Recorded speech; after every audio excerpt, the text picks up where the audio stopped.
Hey everybody, this is Mike Nelson, your course on the Mike Nelson Show. If you haven't subscribed to the channel, make sure to subscribe for a lot of cool interviews. I want to thank everybody who's already subscribed all around the world. Today I got a very special guest who's coming all the way from Cyprus. Who am I here today with? Hey Mike, thanks for having me. Yeah, I'm Christos. You can call me Chris, of course, all the way from Nicosia. And I'm the bass player from the band project NinémiA. Cool. And when did your musical journey start off, Chris? When did you start playing bass, or was bass your first instrument, or did you play other instruments first? I had my first lessons was actually around 9 years old on piano. And then when the teenage years kicked in, with the music, etc., I started playing bass around the age of 13 and a half. Now, what kind of music were you into when you were young? Were you always into rock and metal, or were you kind of playing different genres? And mostly rock and metal. I mean, I started off really with the basic stuff, like Metallica. But then in the next couple of years, when I started playing bass, when you wanted to play better music somehow, going deeper, I started listening to more prog metal. And that was starting with Dream Theater, even before having the Metropolis Part 2 album in 98. Wow. And yeah, I was around 14, 15 years old when I started listening to prog metal. And first it was Dream Theater, which still one of my favorite bands. I mean, they affected me so much over the years. And but I always stick to the basics, like thrash metal, because that's how I started, like Megadeth, Exodus, Testament, all that stuff. But grasping onto prog metal or prog rock in general, there are some waves you can ride along too. You start appreciating alternative rock, indie, maybe. Going back like from U2 to Elton John to more classical stuff, Aerosmith, Zeppelin, of course. And yeah, my taste is pretty vast. I mean, I can listen from Love of God to Coldplay. I don't care. Now, talk to me about the music scene out in Cyprus. What kind of is, I know progressive metal is pretty big in Europe. Is that Yeah, is that true? Is it very big in Europe? Progressive metal like Dream yeah. Theater? Well, it's mostly like we have like a second wave, I think, now in Europe, like Leprous, Haken, those kind of bands. Okay. Also, we have, no, I think those are Australian or Caligula's Horse, but they're pretty big in Europe as well. And in Cyprus, yeah, we have a couple of progressive metal bands, mostly like progressive death, technical oriented than the basic prog rock. It's pretty nice stuff. I mean, if you check it out, I mean, we got like I remember one band is called Reasoning Reflections, Hegemony, mostly that like on the technical death side, so they kind of ride along the prog wave. Now, out there in Cyprus, do you think that how is the music scene out there? Is there a lot of places to play at? How's it been, for the band playing live? Well, the population is not that big. I mean, we're not even roughly 1 million people, and with our kind of genre, um, we don't have that much population. I mean, we have like 5 or 6 music scenes. 3 of them are pretty big in each city. So the local bands here, they can actually play, in most of these places. There are festivals and events almost like every couple of months. I mean, you can just go out there and have fun. That's it. It's a pretty small community, rock or metal community, but they still keep it, tight. And when did the band start out? Well, actually, I have this idea with a friend of mine who was a guitarist, and he left Cyprus to live in Britain.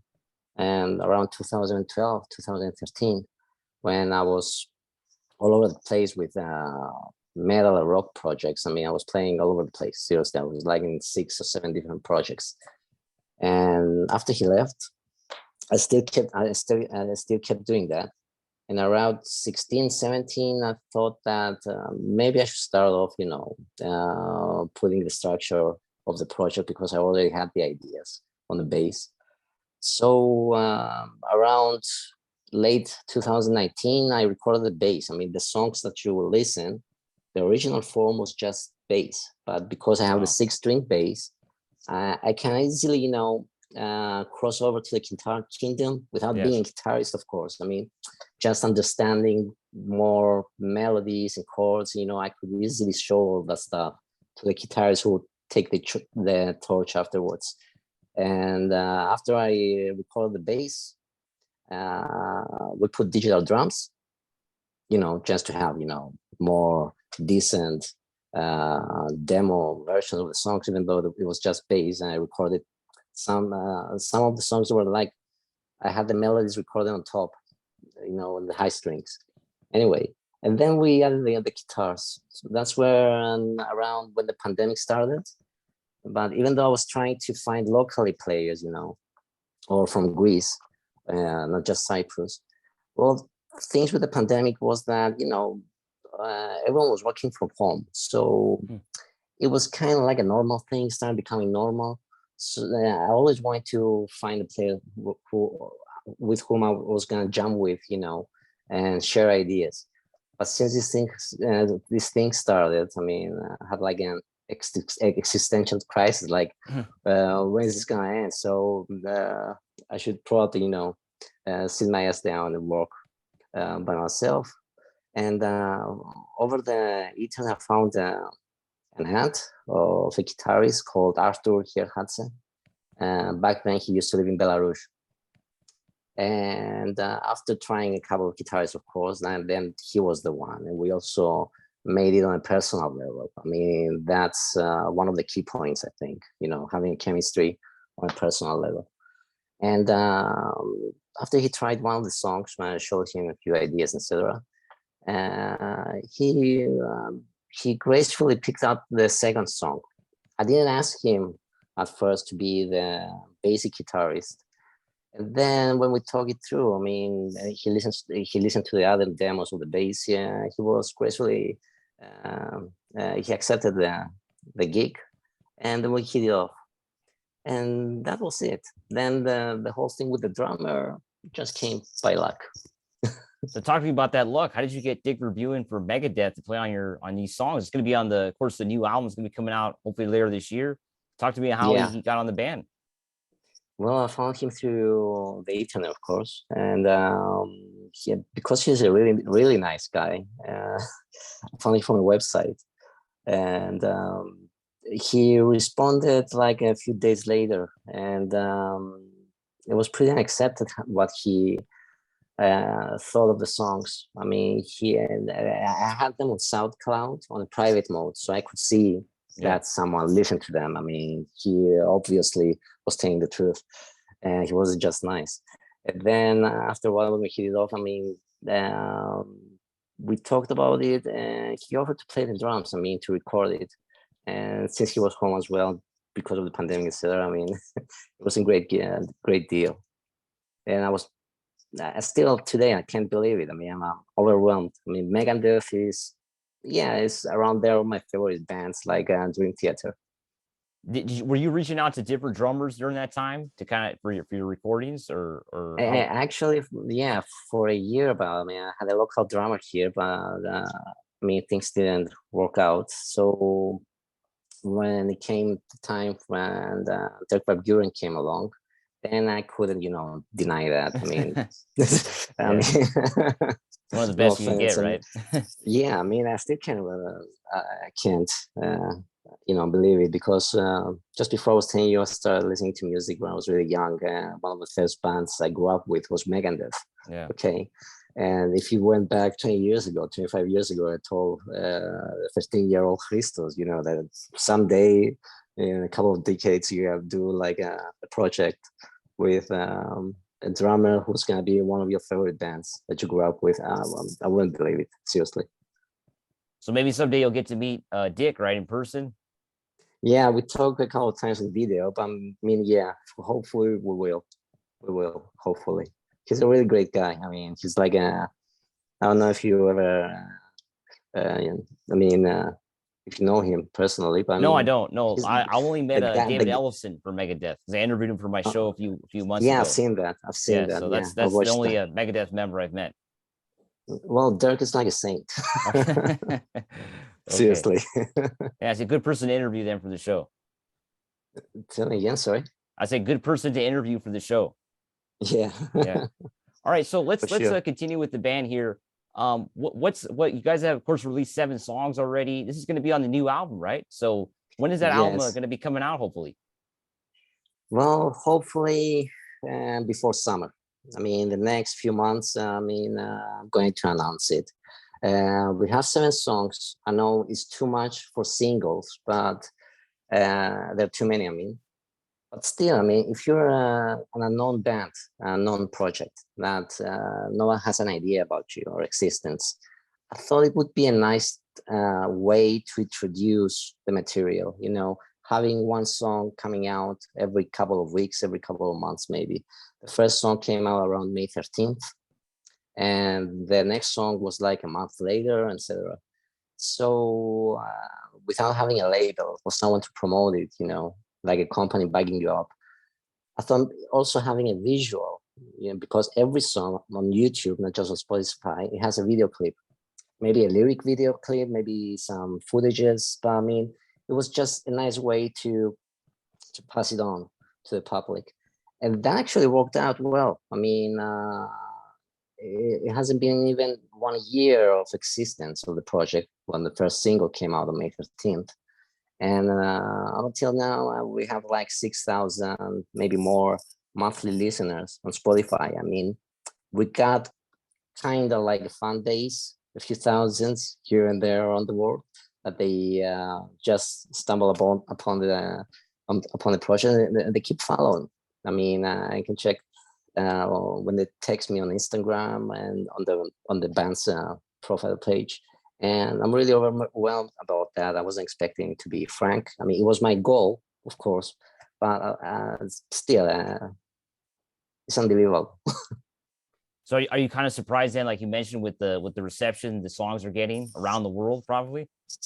Yeah, because locally, to be frank, still it's not out there. I mean, just a few people paid attention to it, but in other countries like the States, Germany, Poland, where the singer is from, even Japan. I mean, it has a few listeners here and there that they. I mean, the previous single is around now 19,000 streams, maybe on Spotify, which is Wow. like my personal kind of success. You know, I mean, people actually like the stuff. So when you get these songs together for the new album, how are you going to release it? Are you going to look for a label to release it, or are you going to release it independently? After I finish the last 3 songs, because the whole album is going to be 10 songs actually, Yeah. but I'm not. We're not going to release it in the next 3 songs like the previous ones, like singles. I mean, probably I just will come out once the album is done, and once we finish the mixing and mastering the last 3 songs, and then I will try to contact some labels, because that would be, you know, a huge plus nowadays. Unfortunately, some rare cases, of course, you can't go anywhere. I mean, being independent. I mean, with internet and everyone releasing music, you can easily be lost somewhere in the crowd. So a label probably will have its contacts and will know where to go after that. And right now the band is you guys are playing a lot of local shows in Cyprus, or how's that been? Well, to be frank, we haven't met each other personally. I mean, we've Okay. talked about it. We've talked about it many times. We are video calling all the time with the vocalist and the guitarist. I mean, we are keeping in touch. And yeah, I mean, it's pretty possible, like 99.9% that we will be starting hopefully next year. I mean, also if we find a drummer to fill in, Yeah. or because, you know, Dirk can't leave Megadeth, of course. Yeah. Yeah. So if you whenever you guys get a touring band together, where do you think you guys will be touring? You guys will be probably, hopefully playing, like, how does the music scene work out there? Does everybody kind of go to Greece to play, or how does it work? Well, so we're going to play in Cyprus at some point, but to be frank, I would prefer to play in Athens. Maybe if there's a famous band coming, in a local scene there in Athens, maybe we could pitch in, to open for that band. That would be a nice exposure to many people. If not Greece, maybe Central Europe, even Poland, where the singer is from, and the guitarist also lives in Poland now. So that would be easier. And because of the kind of music that NinémiA has out there now, I feel like it's more friendly to the Central Europeans, North Europeans, maybe. I'm not sure. We'll still see. But yeah, live shows it's a big goal of mine that it has to happen. Now, how do you think you developed the sound of the band? Did everybody in the band kind of have different influences and different music they like, or how do you think it all came together to create the sound that you guys have, the progressive sound you could call it? Arturo, the guitarist, when he first listened to the bass tracks, I mean, he easily grasped on that. So we kind of developed the sound. It came out by natural. I mean, we haven't really talked about it, but because he had the same kind of taste in music like I did, I mean, we had many bands that were similar that we like. It was easy after that to continue. Anyway, but the actual truth is that from the very start, I had a really good friend of mine called Jason Pantino. He's from Australia, but now he lives in Sweden, and he's the mixing engineer of the album. Wow. And he's kind of like the how do you say, the one of the members of the project, because he keeps it personal. I mean, he really likes it. He has many ideas to pitch in, and he really knows his stuff. I mean, he used to be the guitarist for a band from Australia called Avera Skies. Now they're on hiatus, and he had a couple of tours. He recorded in Britain, and so he has some experience, in order to carry on this project. And I was really blessed to have him, because it's like we're always on the same page. The same with the guitarist, the same with the vocalist. So that kind of brought up NinémiA having its own mind. Maybe everyone has their saying, but I mean, it just came out naturally. So Jason produced the album then, since he engineered it. He was kind of the producer. Yeah, he's kind of like the producer. I'm also the producer of the album, but yeah, we still we can connect through Zoom, and I can see his mixing console on my screen. Yeah. And we just communicate like that. It's like meeting in the same room, like going to his studio maybe. As I told you before, I mean, with the pandemic, things change. I mean, understanding things while video calling, working things through video chats, etc. Now, last question here. What advice would you have for young musicians out there? Keep practicing and listening to music, and going back. I mean, even though there are many modern stuff coming out this last 5 or 10 years, still, I mean, I really believe that if you don't go from the base of things, like from the 60s, even the progressive rock era back then, you won't really understand what's going on today, because I feel kind of like some of the modern bands are kind of plagiarizing older stuff that have been forgotten. But yeah, that's the thing. I mean, and just keep practicing and listening to music and researching. I mean, going behind the label, behind the albums, to see what happened during the process of recording that album. Yeah, the thing is really important. All right. I want to thank you, Chris, for coming on the show today. Thank you, Mike. Thank you for having me. Stay heavy, everybody.